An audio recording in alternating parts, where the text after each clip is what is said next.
بہت کم پاکستانی اس بات سے واقف ہوں گے کہ سانحہ مشرقی پاکستان کے دو فوجی کردار جنرل اے کے نیازی اور جنرل ٹکا خان عوام میں اپنے خلاف نفرت کی وجہ سے جنرل ہلاکو خان اور جنرل ٹوکا خان کہلاتے تھے۔ اس بات کی تصدیق کرتے ہوئے lieutenant general retired Abdul Majeed ملک اپنی کتاب ہم بھی وہاں موجود تھے میں لکھتے ہیں کہ سن 1970 کے الیکشن سے قبل ہی مشرقی پاکستان کے حالات دیگرگوں ہو گئے تھے اور ٹکا خان اور اے کے نیازی کے بارے میں عوامی رائے بہت ہی منفی تھی۔ ان دونوں کے بارے لوگ اظہار نفرت کے طور پر ٹوکا خان اور ہلاکو خان جیسے القاب استعمال کرتے تھے۔ یہ وہی عبد المجید ملک ہیں جن کے بارے میں کہا جاتا ہے کہ اگر ذوالفقار علی بھٹو جنرل ضیاء الحق کی بجائے انہیں آرمی چیف بناتے تو نہ ہی ان کی حکومت کا تختہ الٹتا اور نہ ہی انہیں پھانسی پر چڑھایا جاتا۔ 16 دسمبر 1971 تاریخی لحاظ سے پاکستانی تاریخ کا سیاہ ترین دن ہے، کیونکہ اس روز ڈھاکہ میں 90,000 پاکستانی فوجی جنرل اے کے نیازی کی جانب سے ہتھیار ڈالنے کے اعلان کے بعد بھارت کی قید میں چلے گئے اور پھر اگلے پونے 2 سال وہاں جنگی قیدی بن کر رہے۔ سانحہ مشرقی پاکستان کی وجوہات پر روشنی ڈالتے ہوئے سیاسی تجزیہ کار کہتے ہیں کہ قیام پاکستان کے بعد ملک کی باغ دوڑ بیوروکریٹس کے ہاتھ میں چلی گئی تھی اور اتفاقاً یہ تمام بیوروکریٹس غیر بنگالی تھے۔ مزید یہ کہ پاکستان آرمی پر زیادہ تر دو قوموں پنجابیوں اور پٹھانوں کا غلبہ تھا۔ ترقیاتی کاموں کے سلسلے میں بھی گورنمنٹ کا مرکزی نگاہ مغربی پاکستان ہی تھا۔ مغربی پاکستان کے افسران، عوام اور آرمی میں ایک طرح کی ذہنی برتری بھی پائی جاتی تھی کہ ہم مشرقی پاکستان کی عوام سے بالا تر ہیں۔ بیوروکریٹس اور فوجی افسران اپنے آپ کو مشرقی پاکستان کے لوگوں کی نسبت ایک اعلیٰ بلکہ مافوق الفطرت کردار سمجھتے تھے۔ جہاں تک مشرقی پاکستان کے دفاع کا تعلق ہے تو اس سلسلے میں کوئی پلاننگ نہیں کی گئی جس کی ضرورت تھی۔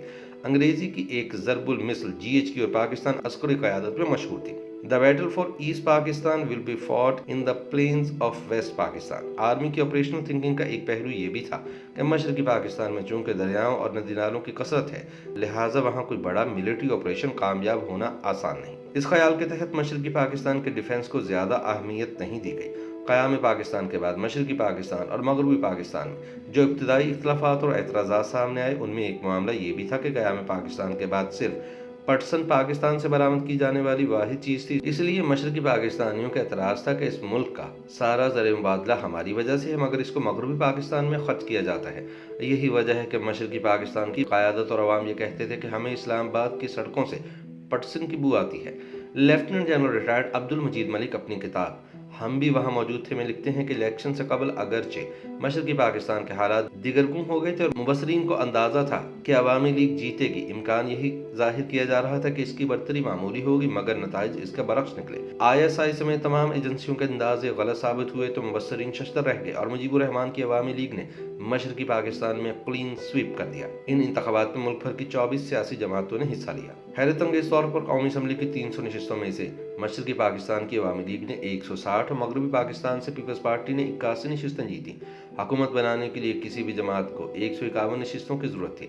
منتخب اراکین اسمبلی کی یہ تعداد صرف عوامی لیگ کے پاس ہی تھی، تاہم جنرل یحییٰ نے شیخ مجیب کو اقتدار منتقل کرنے سے انکار کر دیا۔ اس کے بعد ہندوستان نے بھی اپنا گھناؤنا کردار ادا کیا اور مفتی باہنی جیسی مسلح تنظیم کو ہوا دی۔ مشرقی پاکستان کی علیحدگی کے وقت وہاں کے گورنر ایڈمرل احسن تھے اور آرمی کے کمانڈر جنرل یعقوب خان تھے۔ ایڈمرل احسن نے بھرپور کوشش کی کہ مجیب سے سمجھوتا ہو جائے مگر انہی دنوں یعقوب خان نے اپنا استعفیٰ لکھ کر بھیج دیا جسے یحییٰ نے منظور کر لیا۔ ان کے استعفے کے بارے میں دو باتیں کہی جاتی ہیں، ایک یہ کہ انہوں نے یحییٰ خان کو کہا تھا کہ بنگالیوں کے مطالبات کو تسلیم کیا جائے، ان کے خلاف فوجی آپریشن نہ کیا جائے، اور دوسرا یہ کہ یعقوب خان نے حالات کی نزاکت کو بھانپتے ہوئے صورتحال سے کنارہ کشی اختیار کی۔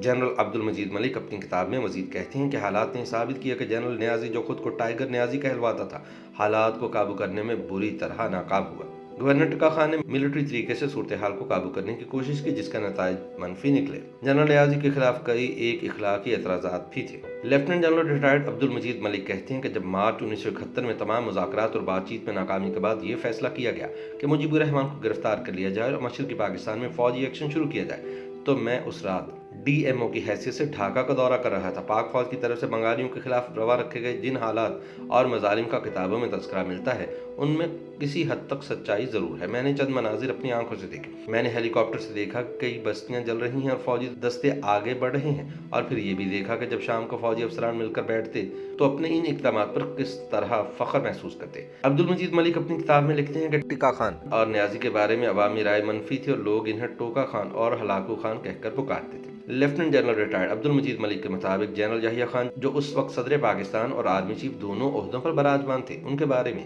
افواج میں یہ رائے تھی کہ یحییٰ خان کی شخصیت اس طرح تھی کہ وہ کھلے دل کے اعتماد کرنے والے شخص تھے، مگر ان کے بارے میں یہ بات سب پر عیاں نہیں کہ ان کی شامیں بڑی رنگین ہوتی تھی، اکثر شباب و کباب کی محفلیں سجتی تھی۔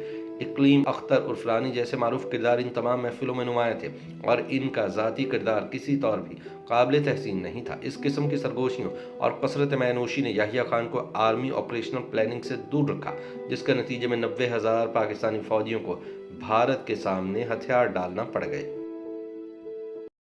YouTube پر گوگلی نیوز دیکھنے کے لیے youtube.com کی سرچ بار میں googly news T V type کریں۔ گوگلی نیوز کے پیج پر سرخ رنگ کے سبسکرپشن والے بٹن پر کلک کرنا نہ بھولیے۔ YouTube پیج پر اپلوڈ ہونے والی ویڈیوز سے باخبر رہنے کے لیے بیل آئیکن پر کلک کیجیے۔ آپ کو ہر نئی ویڈیو کے بارے میں نوٹیفیکیشن موصول ہو جائے گا۔